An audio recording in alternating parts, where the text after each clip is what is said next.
Soybean का sample भर लिया, खजूर का सैंपल भर लिया। क्या खजूर हमारा व्यापारी घर में बनाता है?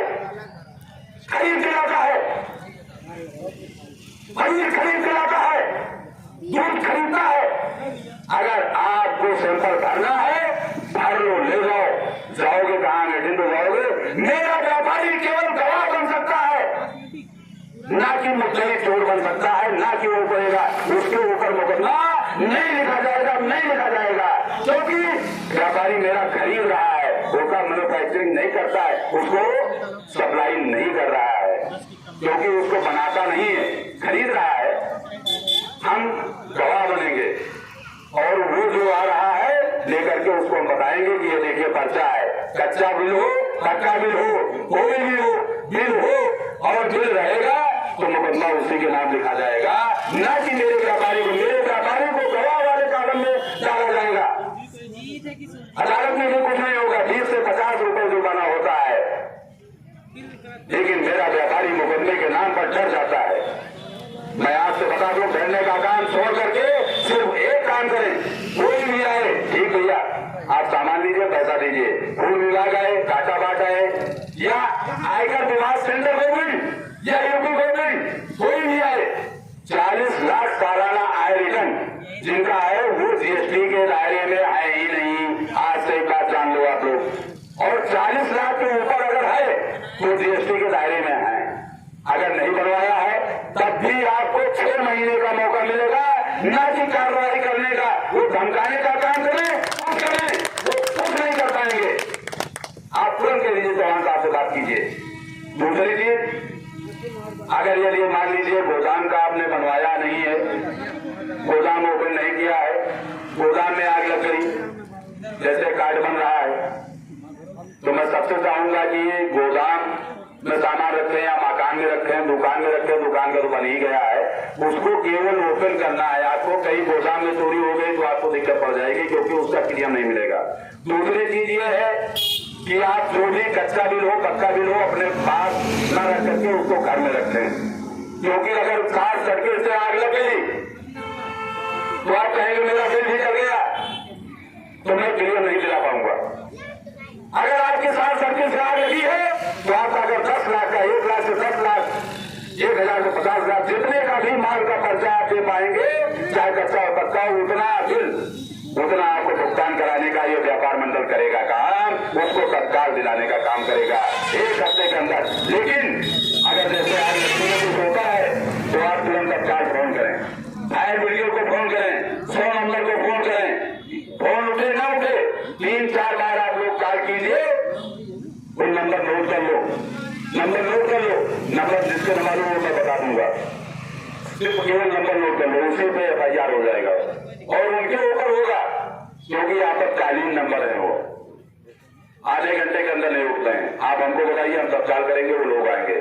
तो मेन चीज सूचना देंगे। इसी तरीके पूर्व विभाग का आए भी सैंपल बने, कुछ करें। अगर आप 8 घंटे के अंदर हमको बता देंगे तो कुछ नहीं होगा। अगर 3 दिन बाद बताएंगे तो मैं कुछ नहीं कर पाऊंगा, फिर अन्यथा आप लोग मत लीजिएगा, ये बात भी नहीं कहिएगा कि हमको नहीं सूचना मिली। अगर आप कानपुर, बनारस, दिल्ली, कलकत्ता, मेरठ, बॉम्बे, कहीं भी कोई भी समस्या आती है तो आप तत्काल नीचे एक नंबर दिया गया है, आप उस पर कॉल करेंगे, आपको 10 मिनट के अंदर आपको सुविधा वहीं मिलेगी। तब कहिएगा कि हाँ, इस व्यापार मंडल में जुड़ने का फायदा ये है। आज आओ, अस्पताल में जाते हैं, एक्सीडेंट हुआ या कोई भी बीमारी हुई, तुरंत लखनऊ रेफर कर देते हैं। लेकिन मैं वादा करता हूँ, लखनऊ ना रेफर कर करके आपका इलाज यही होगा, अच्छे ढंग से होगा, आपको रेफर नहीं करेंगे। हाँ, बहुत ही स्थिति खराब होगी तो अलग बात है। आप तुरंत तत्काल फोन कीजिए, रात को 12 बजे फोन कीजिए, आपका इलाज ये व्यापार मंडल करवाने का काम करेगा, 1 पैसा आपका नहीं लगेगा। रह गई बात अभी जैसे आप लोगों ने कहा बंदी के लिए अगर आप 70% लोग सहमत हैं तो बंदी होगी, लेकिन उसमें एक प्रॉब्लम है, मेडिकल स्टोर हो गया, होटल हो गया, और ये जैसे बतासा लगाए खड़ा है लड़का, इसकी दुकानें नहीं बंद है, ये बंदी में नहीं आती हैं, इसको विशेष ध्यान रखें। हाँ, एक चीज अभी और सवाल आया कि नाली जो है सब फट गई है, इसमें पानी जाने में दिक्कत होती है या आगे नहीं होगा, तो इसको आप लोग लिख करके दे दीजिए, सारे लोग दस्तखत मोहर करके दे दीजिए। मैं उसको माननीय जिलाधिकारी को दे करके इसको तत्काल करवाने का कार्य मैं करूंगा। अगर लाइट कहीं खराब हो या किसी का बिल ज्यादा आता हो तो आज मैं बता दूं अभी 3-4 दिन बाकी है, आधे छूट पर स्कीम चल रही है, आप लोग जमा करके आधा उसको कटवा दीजिए। ये स्कीम अभी इसी महीने तक है, जिनका भी बकाया हो। और दूसरी चीज, एक चीज आपको और बताना चाहेंगे कि जैसे हमारे कॉमर्शियल कनेक्शन नहीं कराए हैं व्यापारी लोग, तो उसको कॉमर्शियल कनेक्शन कराए।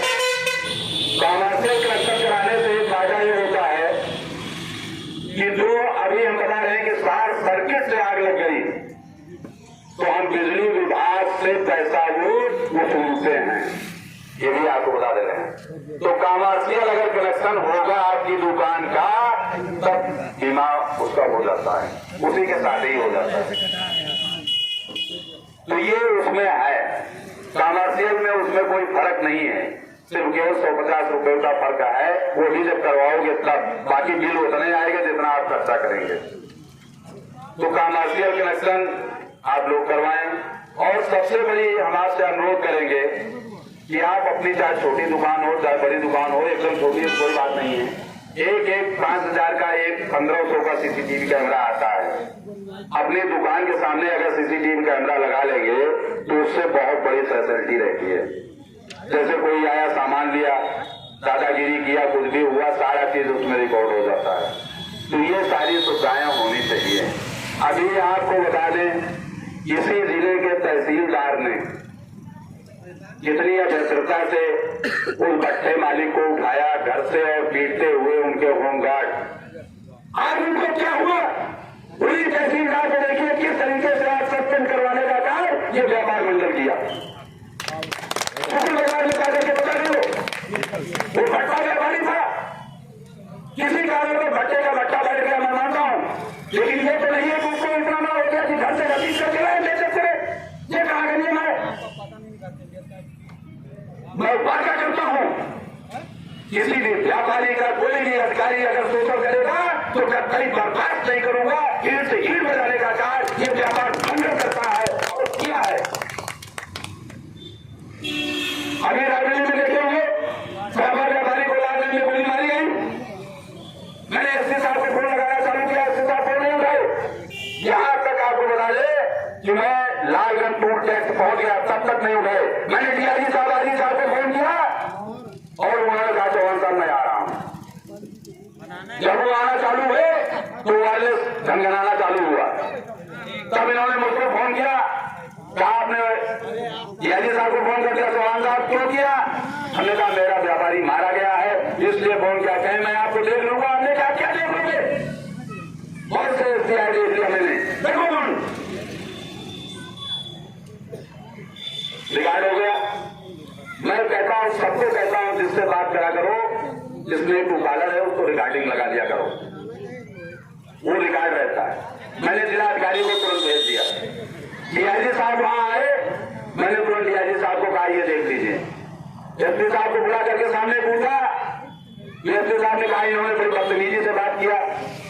तो उसको रिकॉर्डिंग कहीं कौन सी बदतमीजी से बात किया, कहीं इन्होंने मुझको असभ्य बोला है, कहीं कौन असभ्य बोला है, कहीं मैं देख लूंगा तुम्हारे जैसे बहुत एसपी आए, रखो कौन।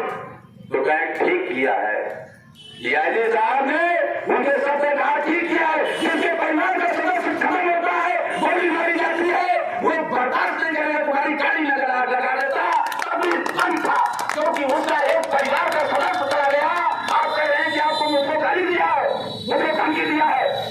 अरे आप सोचिए, आप अगर उस जगह होते तो क्या करते? जिसके परिवार को गया है, जिसके परिवार का एक सदस्य गया है, ये व्यापारी मारा गया है, ये व्यापारी नेता, इसलिए इसके परिवार का एक सदस्य खो गया है, इसलिए आपको बोला है। अगर आप सामने होते तो क्या करता? आप सोचिए जरा। तो मेरे भाइयों, संगठन में बहुत बड़ी ताकत है। आज जो इमरान भाई को ये ताकत मिली है, जो जिम्मेदारी दी है, मैं जानता हूं कि उसको अच्छी तरह से निभाने में कामयाब होंगे। और जहां जरूरत पड़ेगी मैं संगठन से वादा करता हूं कि 12 बजे रात को मैं भले दिल्ली लखनऊ कलकत्ता रहूंगा, लेकिन मेरे 30 से 40 पदाधिकारी यहाँ पर पहुंचने का कार्य वो हमेशा करेंगे, चाहे कितने समय होंगे, क्योंकि अन्य व्यापार मंडल के तरीके ये व्यापार मंडल नहीं है। ये सदर विधायक अखिलेश सिंह ने उसको प्रदेश अध्यक्ष बनाया है, इसलिए मैं न मरने को डरता हूं, न किसी अधिकारी से झुकने का कार्य करता हूं, न चापलूसी करता हूं, न किसी व्यापारी से मैं 10,000 5,000 दिलाने का कार्य करता हूं। वो अपनी मदद देते हुए अलग बात है, क्योंकि आज सिर्फ केवल इसीलिए मेरी पहचान है, जबकि लोग जानते हैं कि मैं गाड़ी चलता हूं, पहले भी स्कॉर्पियो चलता था, लेकिन आज 144 लावारिस लाशें चलवाने का कार्य मैंने किया है। अभी कहीं भी कोई भी मिल जाए तुरंत, कितनी मुस्लिमों को रात रात बैठे हैं, मुस्लिम की लावारिस लाशें आती है, उसको जलवाने का कार्य किया। मान्यवर एक व्यापार मंडल ऐसा था, आपने जिनका नाम नहीं लेना चाहूंगा, सरदार है, एक सरदार की लड़की पंजाब से आई हुई, निमंत्रण में आई हुई, खत्म हो गई और अस्पताल से छोड़ के भाग लिए, सारे सरदार भाग गए। अस्पताल के सीएमओ साहब ने मुझको फोन किया, डॉक्टर ने फोन किया, मैंने पहुंच करके उस सरदार की लड़की के जेब में पूरा जब पेट्रोल आया तो एक पर्ची मिली, उसके माँ बाप को उसमें नंबर मिल गया इस्तेफाक से। मैंने फोन किया, वो लोग कहे मैं आ रहा हूँ चौहान साहब, 24 घंटे के अंदर सुबह पहुंचे, तो लाश को मैंने कहा नहीं, अब इस लाश को अगर निमंत्रण में आई है तो मैं पोस्टमार्टम कराऊंगा। पोस्टमार्टम कराने के बाद में उस लाश को जब करवाने गया तो उनके माँ बाप रोने लगे, तो हमने कहा भाई ये तो नहीं पूर्ति हो सकती। तो उन्होंने कहा वो रोना नहीं है, मेरी बेटी वादा है कि गुरुद्वारे में नहीं जा सकती, गुरुमंत्र नहीं इसको मिलेगा, तो मतलब चलाना ये अनर्थ है। आप दिमाग हमारा और खटक गया। हमने कहा ये क्या कहे, हमारे यहाँ नियम है सरदारों में, तो भ्रम संकट में पड़ गए इमरान भाई। हमने कहा तो जैसे आप लोगों को होता है कि नमाज अगर नहीं पढ़ी जाती है तो जो होता है तो फिर उसमें लाश को नहीं दफनाया जाता है, उसी तरीके से उनका मामला आ गया। फिर हमने भाई 410 सरदार जो थे उनको मैंने फोन किया, हमने कहा हम गुरुद्वारे तो भाई नहीं जाएंगे। फिर गाड़ी पर भेजा और भेजने के बाद में वहां से गुरुमंत्र दिलाया गया, पीएससी के साथ में पुलिस गया, सारी चीज हुआ, लेकिन सरकार का क्या कार्य नहीं बनता था कि बिरादरी के नाते वो सरकार की लड़की के साथ आए और उसने अंतिम संस्कार में भाग ले। कोई भी सरकार राजनीति का नहीं खड़ा हुआ। अपने को समाज सेवी कहते हैं, व्यापार मंडल का कहते हैं। क्या हुआ बताइए आप। उस लड़की को मैंने अंतिम दाह संस्कार किया, उसके करने के बाद में 4 घंटे के अंदर में, उस दिन शनिवार पड़ा था, इतवार को मैंने रोका सूर्या होटल में, सारा खर्चा उठाया और सोमवार को होते ही माननीय जिलाधिकारी को भेज करके 4 घंटे के अंदर में नगर पालिका से उसका मृतक सर्टिफिकेट और पोस्टमार्टम रिपोर्ट दिला करके उसको रवाना किया काशी से बैठाला। तो ये चीज है, आज अगर कहीं हो जाता है, एक्सीडेंट हो जाता है, अगर कहीं रास्ते में तो मैं रुक जाता, मैं यहाँ ना आता, पहले उसको मैं अस्पताल पहुंचाता अपनी गाड़ी से, तब उसके बाद में आता। तो मेन चीज ये मानव आप लोग भी इस तरीके का कार्य करें, जो कि ये कहीं खाता लिखा नहीं जाता है, ये कोई पासबुक नहीं है, लेकिन ऊपर वाला सब देखता है कि कौन क्या कर रहा है। 3 बार गोली मारी गई मुझको, फिर भी मैं आपके सामने खड़ा हूं, अभी एक थर्रा है पढ़ा लेके नहीं निकला है, डरता नहीं हूं, आगे बढ़ता हूं, और जो डर गया समझ लीजिए उसी दिन मर गया। गलत को गलत करने की क्षमता रखो, आगे बढ़ने की क्षमता रखो। किसी कुर्सी नहीं रखा अधिकारी से कुर्सी छीन करके बैठने की हिम्मत रखो।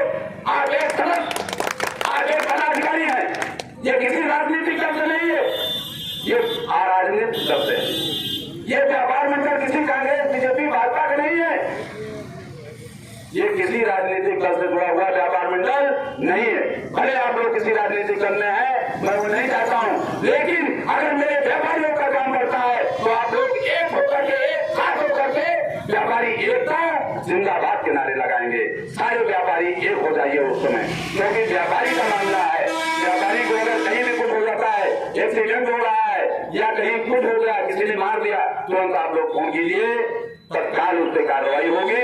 अगर ईश्वर करे कुछ ना हो गया तो उसके परिवार को कम से कम 10 लाख रुपए मिलेगा।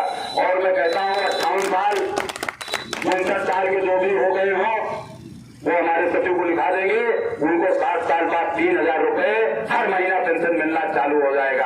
आज प्रधान पेंशन बढ़ाएगा तो 1,500 रुपए मिलता है, 20 चक्कर लगाओगे आप। लेकिन मैं गारंटी करता हूं फॉर्मेलिटी आप दे देंगे, ऑनलाइन यहीं से करा दें, यहीं से ऑनलाइन कराइए, इसी पोर्टल इसी रजिस्ट्रेशन नंबर पे मैं गारंटी करता हूं आपको 7 साल बाद तुरंत पेंशन मिलना चालू, तुरंत तत्काल हो जाएगी। ये फायदा है। और आपको अगर लोन लेना है तो बैंक लोन नहीं देती है। मैं इमरान भाई से अनुरोध करूंगा कि जो भी अगर दुकान को बढ़ाना चाहेंगे तो 6 महीने बाद इसी रावली नहीं अमेठी जिले में जो मीटिंग होती है, मैं सभी पदाधिकारियों को सूचित करूंगा, आए बैठे और देखिए किस तरीके से डीएमएसपी, फूड विभाग, कांटा विभाग, पुलिस विभाग, सारे विभाग, 36 प्रकार के विभाग सामने सब ऐसे बैठे रहेंगे और आप कहेंगे आपकी समस्या 24 घंटे के अंदर निवारण होगा। ये होता है, ये किसी राजनीतिक दल नहीं है। यहाँ तक कि सांसद विधायक भी आपके बैठे रहेंगे, जिला पंचायत भी बैठे रहेंगे, ब्लॉक प्रमुख भी बैठे रहेंगे, उसी जगह ये भी चौहान बैठता है। यही नहीं, आपकी आवाज को उठाने का कार्य जिले से लेकर लखनऊ सांसद तक के बैठता है, वहां तक आपकी आवाज को उठेगी। बैठने का कार्य नहीं होता है। तो ये आप लोग समझिए कि आप लोग बिल्कुल कहीं से जुड़े हैं और सही जगह जुड़े हैं। आप लोग जितने होटल में उसमें चैनल में जुड़े होंगे, देखते होंगे कि क्या कार्यक्रम कितने कितने हो रहे हैं, खास खास केवल डाले जाते हैं, बाकी और दिन भर में तो 10-12 कार्यक्रम हुआ करते हैं। तो मैं सभी से अनुरोध करूंगा कि अगर इमरान भाई और संगठन मंत्री अगर आपको किसी पे आह्वान करे, 10 मिनट के लिए बुलाए, तो आप लोग उनकी बातों को सुने और अहम फैसला लें, उनका साथ दें। इसी के साथ मैं अपनी वाणी को विराम दूंगा और साथ साथ ये कहूंगा जो सचिव हैं 20 और उनके ऊपर एक महासचिव होगा, वो अपनी कमेटी को अलग चलाएगा। वो भी जब चाहे जब बुलाए जब भी उनका साथ दें, वो भी इमरान भाई से मिल करके काम करते रहेंगे और इस कमेटी हमें उम्मीद है कि बहुत बढ़िया, बहुत अच्छे ढंग से चलेगी। इसी के साथ जय व्यापारी, जय व्यापार।